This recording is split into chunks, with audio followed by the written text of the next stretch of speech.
आज हम मैटर के ऐसे दो स्टेट पर डिस्कशन करने जा रहे हैं जिनका जो लोअर क्लासेज में जो है उनकी स्टडी नहीं की जाती है, उनको नहीं पढ़ाया जाता है।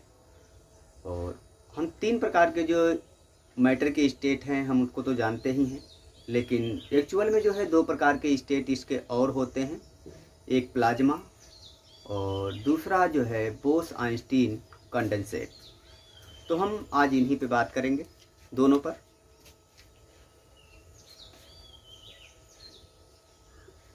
State of matter.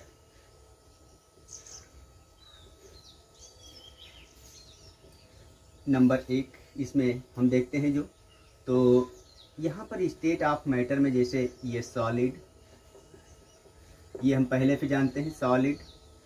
नंबर दो लिक्विड और नंबर तीन गैस। और यहाँ पर जो है एक जो है बोस आइंस्टीन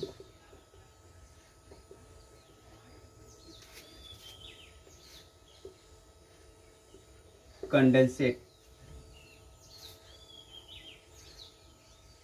जो है, और इसके नीचे जो है यहाँ पर इसके नीचे जो है प्लाज्मा स्टेट। हम सॉलिड और लिक्विड गैस पर जानते हैं कि जो सॉलिड और लिक्विड गैस ये तीन स्टेट हैं मेनली, जो फोर्स ऑफ अट्रैक्शन और जो इंटरमॉलिक्यूलर और इंटर एटॉमिक स्पेस होता है कॉन्स्टिट्यूएंट पार्टिकल्स के बीच में, उसी के द्वारा जो है ये डिफाइंड होता है। तो सॉलिड, लिक्विड और गैस के विषय में हम पहले पढ़ चुके हैं। तो जो प्लाज्मा होता है वो सुपर हॉट होता है, जबकि जो बोस आइंस्टीन कंडेंसेट होता है वो सुपर कूल होता है। तो अब हम यहाँ पर केवल दो ही लेंगे, प्लाज्मा और बोस आइंस्टीन।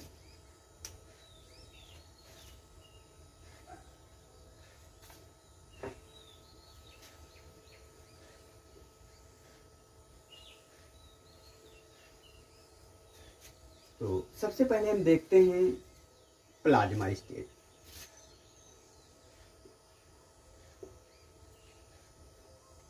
हम जानते हैं जो ये प्लाज्मा है ये नेचुरली हमारे चारों ओर तो नहीं दिखाई देता है,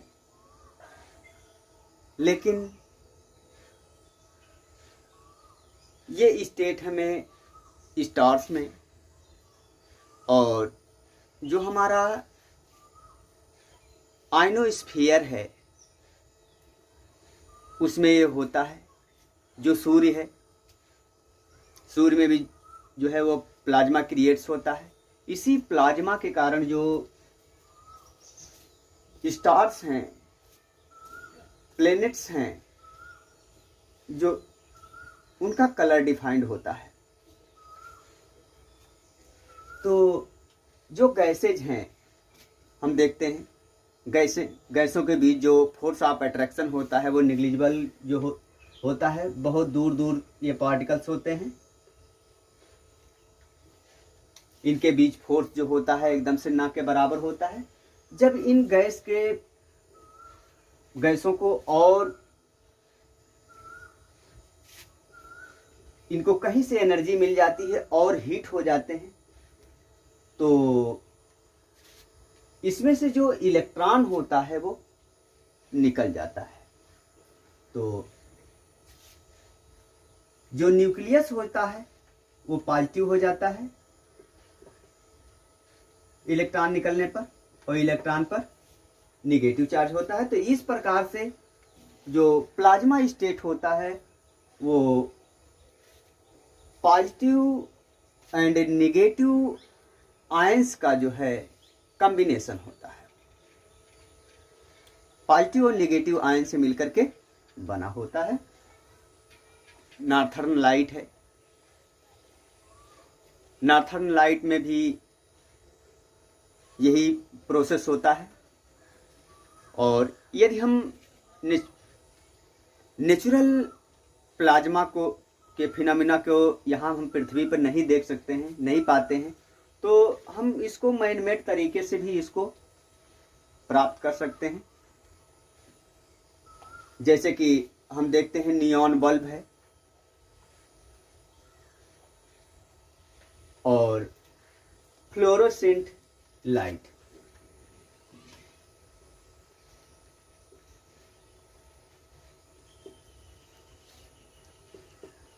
जो ट्यूब लाइट है ये इसी बात पे डिपेंड करती है, इसमें कि लाइट का कलर क्या है। वो इस बात पे डिपेंड करता है कि जो इसके ट्यूब में, जो ग्लास ट्यूब है, उसमें ली गई जो गैस है उसका नेचर क्या है। तो जो भी गैस उसमें ग्लास ट्यूब में ली जाती है और उसके बाद जो है इलेक्ट्रिसिटी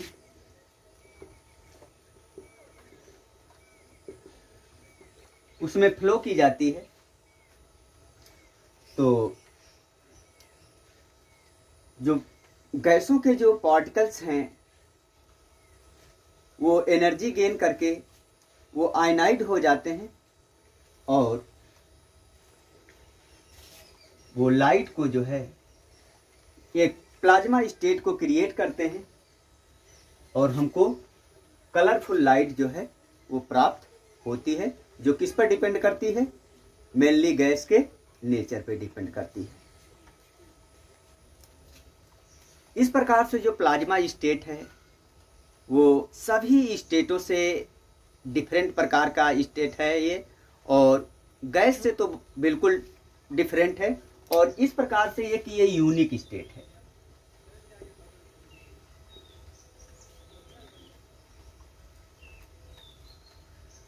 जो पॉजिटिव और नेगेटिव चार्ज का जो है कॉम्बिनेशन होता है। अब हम बात करते हैं बोस आइंस्टीन कंडेंसेट की।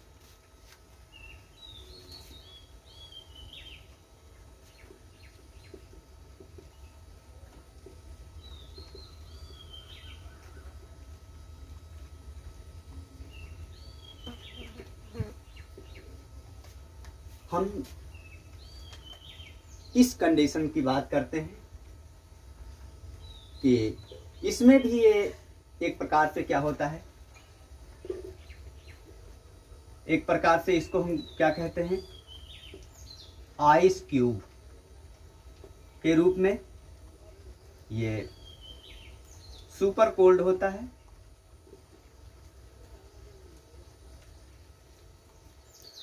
पदार्थ की इस अवस्था के विषय में जो है बोस आइंस्टीन ने जो है 1920 ईस्वी में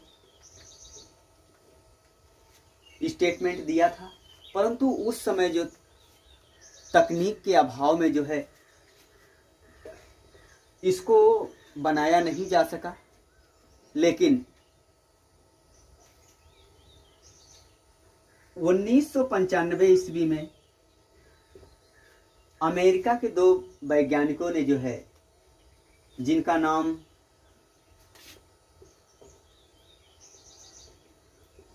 कॉर्नेल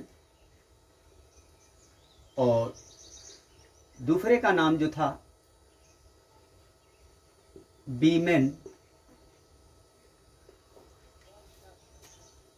इस प्रकार के जो सॉलिड्स को बनाने में सफलता प्राप्त किया और इस पर उनको 2001 ईस्वी में सम्मानित भी किया गया।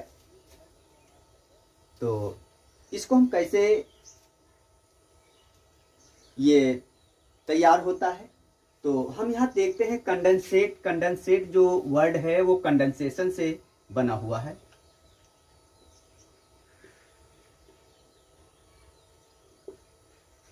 जिसका मतलब होता है संघनन। अर्थात जमना। तो इस पर थोड़ा हम पहले कंडेंसेशन पर हम समझ लेते हैं कि किन परिस्थितियों में जो है ये बोस-आइंस्टीन कंडेंसेट लागू होता है।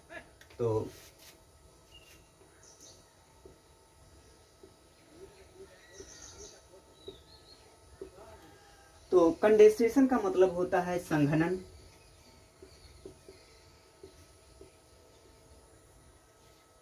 और संघनन प्रक्रिया में हम ऐसी गैस को लेते हैं जिसका जो हाईली रेयर हो, वो डेंसर ना हो। तो हम ऐसी गैसों को लेते हैं और हम देखते हैं कि यदि गैस है उसका टेम्परेचर हम कम करते हैं, घटाते हैं, उसका टेम्परेचर डिक्रीज करते हैं, तो डिक्रीज करते जाएंगे, डिक्रीज करते जाएंगे, डिक्रीज के जितना ही उसका टेम्परेचर हम डिक्रीज करेंगे तो देखते हैं कि जो पार्टिकल्स हैं उनकी जो काइनेटिक एनर्जी है, वो काइनेटिक एनर्जी जो है धीरे धीरे कम होती जाएगी और एक अवस्था ऐसी आ जाएगी कि जो गैस पार्टिकल्स हैं उनकी काइनेटिक एनर्जी एकदम से शून्य हो जाएगी, और शून्य काइनेटिक एनर्जी पर जो है उसकी जो पार्टिकल्स है उसकी एक्टिविटी और उसका मोशन जो है वो एकदम से खत्म हो जाएगा। और जैसे ही मोशन खत्म हो जाएगा वो पार्टिकल्स जो है कंपैक्ट कंडीशन में आ जाएगा। तो हम देखते हैं कि जैसे गैस को हम धीरे धीरे ठंडा करते जाते हैं, ठंडा करते जाते हैं, तो ये गैस जो है किस में कन्वर्ट हो जाएगी, लिक्विड में कन्वर्ट हो जाएगी, और लिक्विड को हम फिर ठंडा करते जाते हैं तो लिक्विड जो है वो सॉलिड में बदल जाएगा। हम देखते हैं घरों में जो है यदि पानी को बर्तन में जो यदि उबाला जाए, बॉयल किया जाए, और बॉयल करने के बाद जो है उसको ठंडा होने के लिए किसी बर्तन से ढक करके उसको रख दिया जाए, तो हम देखते हैं कि जो जिस बर्तन को ऊपर ढकने के लिए उसको रखेंगे, थोड़ी देर के बाद उस ढक्कन को उठाते हैं तो उस पर पानी की बूंदें जो है चिपकी हुई नजर आती है। तो ये क्योंकि जब ऊपर उठती है, गैस के पार्टिकल्स जो गैस हैं वो ऊपर उठती है, तो जैसे जैसे वो ऊपर जाएगी इसकी काइनेटिक एनर्जी जो है वो घटती जाएगी, और जैसे ही इसकी काइनेटिक एनर्जी घटेगी जो पार्टिकल्स होंगे वो डाउन होंगे और कलेक्ट होकर के जो है वो फिर वाटर मॉलिक्यूल का जो है और वाटर के फॉर्म में आ जाएंगे, लिक्विड के फॉर्म में आ जाएंगे।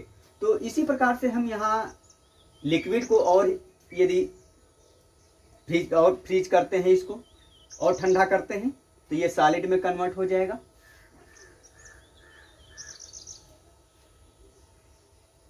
लेकिन जो बोस-आइंस्टीन कंडेंसेट है, जो अमेरिका के दो वैज्ञानिक जो कॉर्नेल और वीमन ने जो है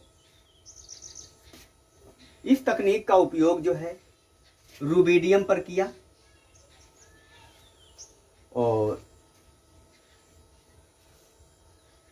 जिस प्रकार से जो है वाटर वेपर के ठंडा करने पर जो है जो पार्टिकल्स जो वाटर मॉलिक्यूल्स हैं वो धीरे धीरे एक स्थान पे कलेक्ट होकर के पानी का बूंद का निर्माण कर लेते हैं, ठीक उसी प्रकार से जो रुबिडियम है, जो रुबिडियम के हजारों जो एटम्स हैं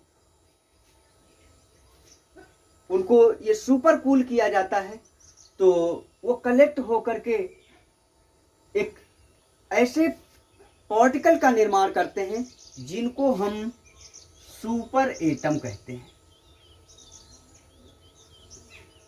जिसमें जो पार्टिकल्स हैं आइडेंटिकल है, सबका नेचर जो है वो सेम है, और जिनको हम अलग नहीं कर सकते हैं। तो इस प्रकार से जो रेयर गैसें हैं उनको पूल करने पर जो है वो कंडेंस हो करके और सॉलिड का निर्माण करते हैं, जिसका जो स्टेटमेंट है वो 1920 ईस्वी में बोस-आइंस्टीन को द्वारा जो है प्रतिपादित किया गया था, और जिस पर सफलता जो है 1995 ईस्वी में प्राप्त हुई। तो एक प्रकार से ये सुपर कोल्ड सॉलिड होते हैं, जिनका जो नेचर जो होता है डिफरेंट होता है, क्योंकि ये कलेक्शन होते हैं पार्टिकल्स के, और ये कलेक्ट होकर के कंपैक्ट होकर के, क्योंकि जैसे जैसे उनकी एनर्जी रिड्यूस होती है, घटती है, वो कंपैक्ट होते जाते हैं, क्योंकि 0 केल्विन टेम्परेचर पर जो है जो पार्टिकल्स हैं गैसों के वो रेस्टिंग कंडीशन में आ जाते हैं और वो कंपैक्ट होकर के एक बड़े पार्टिकल्स का रूप ले लेते हैं, जिसको हम क्या कहते हैं, सुपर एटम के रूप में हम जानते हैं। यही प्रक्रिया जो है वो बोस-आइंस्टीन कंडेंसेट के नाम से जाना जाता है, जिसमें गैसों को सुपर कूल करके सॉलिड में परिवर्तित करने की ये तकनीक है, और ये मैटर का जो है 5th स्टेट इसको माना जाता है। धन्यवाद।